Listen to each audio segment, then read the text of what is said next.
নমস্কার, এস নিউজে আপনাদের স্বাগত। আমার সামনে দুটি আইনের বই আছে। প্রথমটা দেখাই, ক্রিমিনাল ম্যানুয়াল, যেটা আমাদের ভারতীয় যারা বিশেষজ্ঞ, আইন বিশেষজ্ঞ, তারা প্রায় 160 বছর ধরে ফলো করে আসছেন। আরেকটি বই আছে নিউ ক্রিমিনাল লজ, যেটা আমাদের ভারতে 1 জুলাই থেকে সেই আইন বলবৎ হয়ে যাবে। সেই আইনগুলো কি তা নিয়ে বিস্তারিত জানবার জন্য আমাদের সঙ্গে সুপরিচিত এবং আপনাদের জানাই আইন বিশেষজ্ঞ অনির্বাণ গুহ ঠাকুরতা আছেন, আইনজীবী। এস নিউজে সবার প্রথমে আপনাকে স্বাগত। সবার প্রথমে জানতে চাইব, ক্রিমিনাল লস যে আমরা বলতে পারি রদ বদল হচ্ছে কিংবা পরিবর্তন হচ্ছে, তার নাম এবং আদপে সেটা কি? দেখুন ভাই, বেসিক্যালি এই বইয়ের মলাট দুটো তুমি যেটা দেখালে না, দেখতে পেলে একটা বইয়ের মলাট অনেক পুরনো হয়ে গেছে আর একটা একদম ঝকঝকে নতুন। মানে এই দুটো বইয়ের আয়তন এবং পরিমাণ, তার মধ্যে আইনের পরিমাণ সব কিন্তু সমান রয়েছে, খালি মোড়ক বদলেছে। এবার মোড়ক কেন বদলালো? মোড়ক বদলালো এই কারণে, কারণ লেজিসলেচার মনে করেছেন যে এই আইন প্রচুর ঘুণ ধরা, মানে প্রচুর পুরনো, এবং এটা ইংরেজরা বানিয়েছিলেন। তো ইংরেজরা যে আইন বানিয়েছেন সেটা কি ভারতীয় স্বাধীন ভারত এখনও সেটাই মান্যতা, তাতেই মান্যতা দেবে? এই নিয়ে বিতর্কটা, এবং এই নিয়ে বিতর্কের ফলে এই নতুন আইনের জন্ম। এবং নতুন আইন আলটিমেটলি, এটা আমার মনে হয়েছে, এটা আমার ব্যক্তিগত মতামত, সেটা হচ্ছে যে পুরনো যে আইন তাকেই একটু মডার্নাইজেশন করা, অর্থাৎ আর্থসামাজিক আমাদের সমাজ, আর্থসামাজিক সমাজ পরিবর্তনশীল, তো তার সাথে সমতা বজায় রেখে বা তার সেই গতিধারা বজায় রেখে নতুন করে সেই আইনকে প্রতিস্থাপন করা। এতে আরেকটা জিনিস আছে যে বিভিন্ন আইন হয়তো কোনো যে এগুলোকে মেজর অ্যাক্ট বলে, বেশ কিছু মাইনর অ্যাক্ট তৈরি হয়েছিল, সেগুলো এই ক্রমবর্ধনশীল সমাজের কথা মাথায় রেখে তৈরি হয়েছিল। সেইগুলোর সাথে কিন্তু একই ছাতার তলায় এই সব কটা জিনিস নিয়ে আসা, এটাই কিন্তু এই নতুন আইন সৃষ্টি করছে। আচ্ছা, তো এই নতুন আইনের নাম কি দিয়েছে এবং এটা কি মূলত ক্রিমিনাল লয়ের ক্ষেত্রেই প্রযোজ্য না অন্য? ইন্ডিয়ান এভিডেন্স অ্যাক্ট, অর্থাৎ ভারতীয় এখন যে নতুন আইন, আমাকে একবার নামটা পড়ে নিতে হবে, সেটা হচ্ছে ভারতীয় সাক্ষ্য অধিনিয়ম। ভারতীয় সাক্ষ্য অধিনিয়ম এভিডেন্স অ্যাক্ট, কিন্তু যেটা ইন্ডিয়ান এভিডেন্স অ্যাক্ট ছিল এতদিন, তো সেটা কিন্তু civil laws as well as criminal laws, যে কোনো মামলায় প্রমাণ করার জন্য সাক্ষ্য নিয়ম প্রয়োজন, অর্থাৎ এভিডেন্স অ্যাক্টের প্রয়োজন। তো এভিডেন্স অ্যাক্ট দুটো ক্ষেত্রেই সমানভাবে সেটা করবে, অ্যাপ্লাই করবে। কিন্তু ভারতীয় ন্যায় সংহিতা অ্যান্ড ভারতীয় নাগরিক সুরক্ষা সংহিতা, অর্থাৎ যেটাকে আমরা বিএনএস বলছি এবং বিএনএসএস বলছি, এই দুটো কিন্তু পরিবর্তন হয়েছে এবং সেগুলো খালি ক্রিমিনাল লয়ের ক্ষেত্রেই প্রযোজ্য। ভারতীয় ন্যায় সংহিতা কি, যেটা হচ্ছে ইন্ডিয়ান পিনাল কোড ছিল, যেটা 1868-এ, তাকে প্রতিস্থাপন করছে 2023-এর নতুন আইন।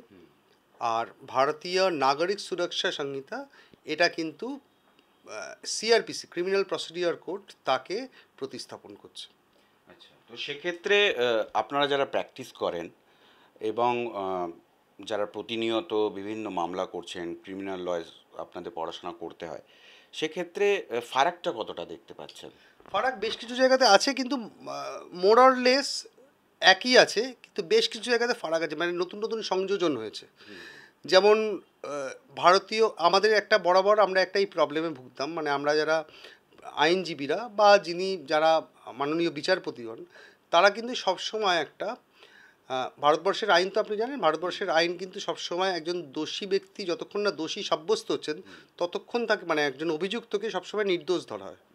তো এই নির্দোষ ধরতে গেলে এবার পুলিশ বিভিন্ন রকমভাবে, প্রসিকিউশন এজেন্সি বিভিন্ন রকমভাবে মামলা সাজান, মানে মামলার ইনভেস্টিগেশন করেন।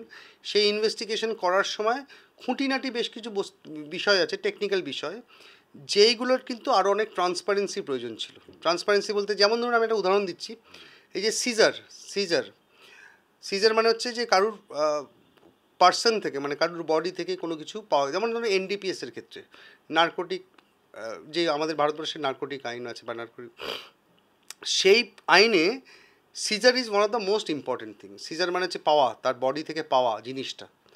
তো সেক্ষেত্রে কিন্তু একটা ট্রান্সপারেন্সির প্রয়োজন ছিল, যে এরকম প্রশ্ন ওঠে বহুবার যে আদৌ এই সিজারটা হয়নি ওনার কাছ থেকে, কিন্তু পুলিশ দেখিয়ে দিচ্ছে যে ওনার কাছ থেকে হয়েছে, এবং তার জন্য তাকে সাজা ভোগ করতে হচ্ছে, বা তার জন্য তাকে বিচারাধীন অবস্থায় বন্দি থাকতে হচ্ছে।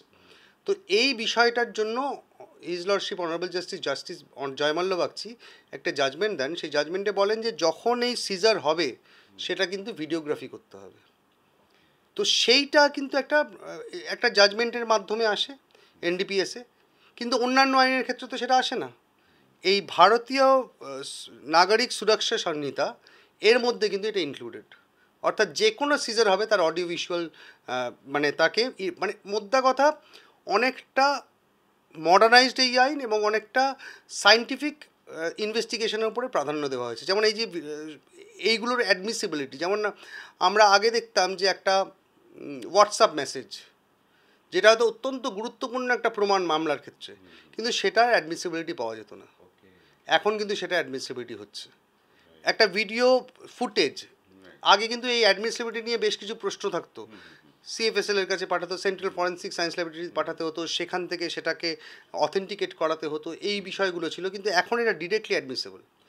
অর্থাৎ যত ক্রমবর্ধমান সমাজ, যত ক্রমবর্ধমান, তার সাথে কিন্তু আইনেরও একটা পরিবর্তন প্রয়োজন, যেটাই পরিবর্তন এর মাধ্যমে নিয়ে আসা হয়েছে। একদমই তাই। তো সেক্ষেত্রে নির্দিষ্ট ধারা কিছু যোগ হয়েছে বা কিছু মানে বাদ দিয়ে দেওয়া হয়েছে, এমনটা কি দেখতে পেয়েছেন? যেমন টেরারিজম কখনো ডিফাইন্ড ছিল না। দেখো, টেরারিজমের ক্ষেত্রে ভারতবর্ষের আইন কিন্তু জিরো টলারেন্স আছে, যে কোনো দেশের ক্ষেত্রেই টেরারিজমের জিরো টলারেন্স। তো আমাদের ভারতবর্ষে unfortunately terrorism was not defined. Bribe, ঘুষ, এটা ডিফাইন্ড ছিল না, কিন্তু এতে ডিফাইন্ড। এবার কেন ডিফাইন্ড ছিল না, তুমি বলবে যে কেন ডিফাইন্ড ছিল না? ডিফাইন্ড তখন ছিল না কারণ সেই সময় হয়তো এর আধিক্য এত হয়নি।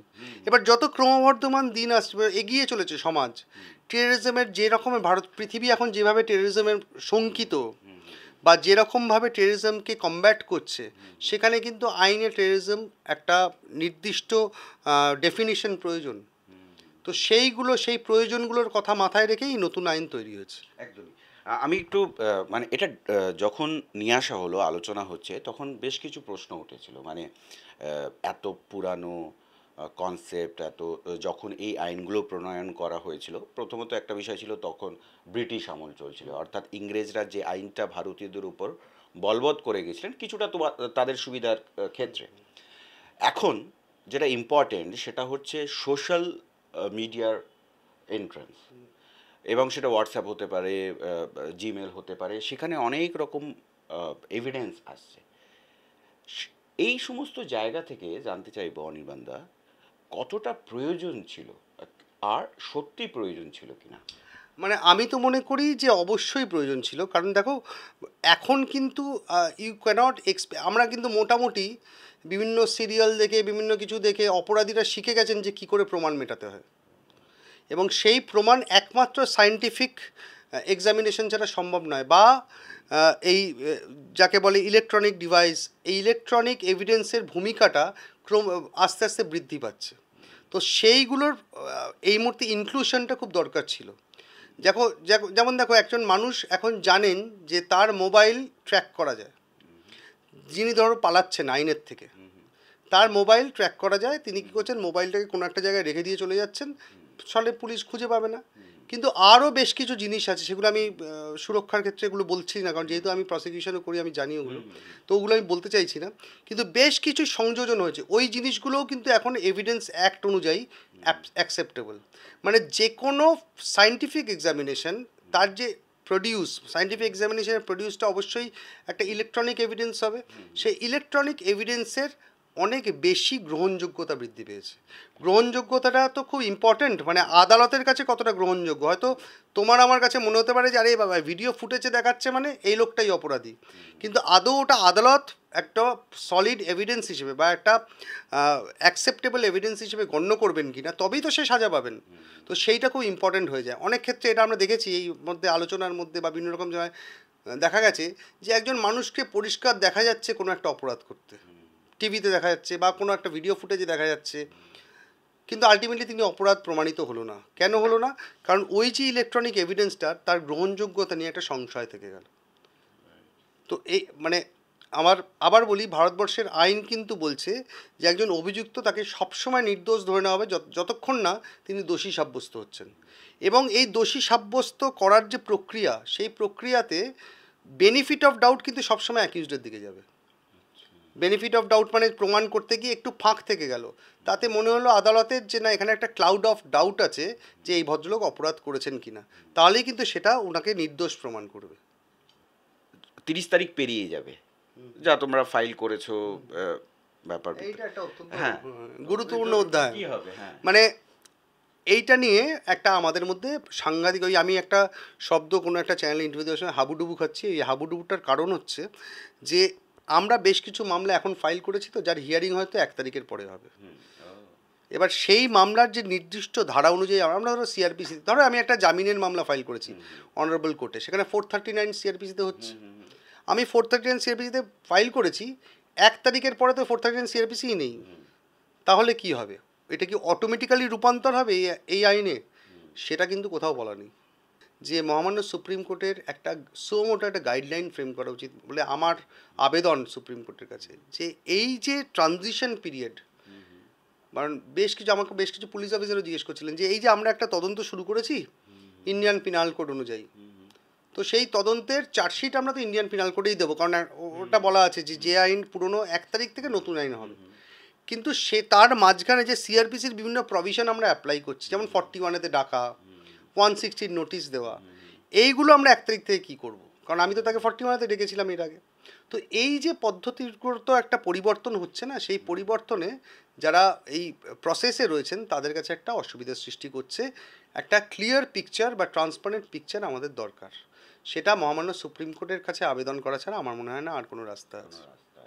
নট অনলি ইয়াং জেনারেশন, মানে যারা নতুন আইন সম্বন্ধে কিছুটা জানবার ইচ্ছা রাখেন কিংবা তাদের সচেতন করতে আপনি কি বার্তা দেবেন? মানে নতুন আইনটা পড়তে শুরু করুন, মানে খুব একটা বিশাল বড় হাতিঘোড়া নেই এর মধ্যে।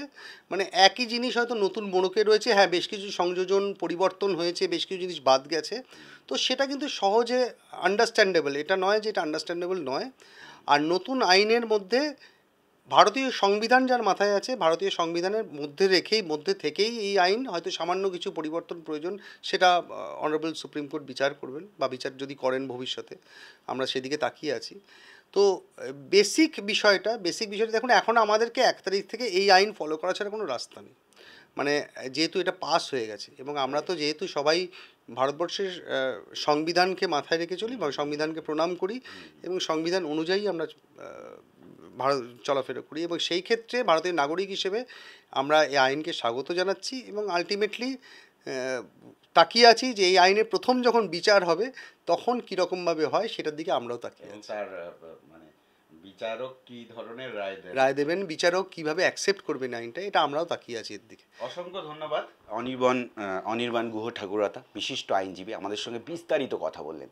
নতুন আইন, পুরানো আইন, সেইগুলো নিয়ে ডিসকাস করলেন, কোথায় পরিবর্তন হয়েছে, কোথায় রদবদল হয়েছে, নির্দিষ্ট ধারায় কোন জায়গায় সমস্যা রয়েছে, নতুন মামলা করতে গেলে কি কি সমস্যা ফেস করতে হবে, কিংবা হচ্ছে নতুন এই যে ইমপ্লিমেন্ট যখন হবে তারাও মুখিয়ে আছেন। কারণ আপনাদের আবার মনে করিয়ে দিই, এটা 2023 সালে পাশ হয়ে গেছে এবং এই বছর অর্থাৎ 2024-এর 1 জুলাই থেকে দেশে কিন্তু নতুন আইন আসতে চলেছে। আমরা চাইব যে এই আইনের কারো যাতে প্রয়োজন না পড়ে, অর্থাৎ নিঃসন্দেহে আপনারা সাবধানে থাকুন এবং আইন নিয়ে সচেতন থাকুন। দেখতে থাকুন এস নিউজ। ক্যামেরায় চিরঞ্জিতের সঙ্গে মুজিবের রিপোর্ট।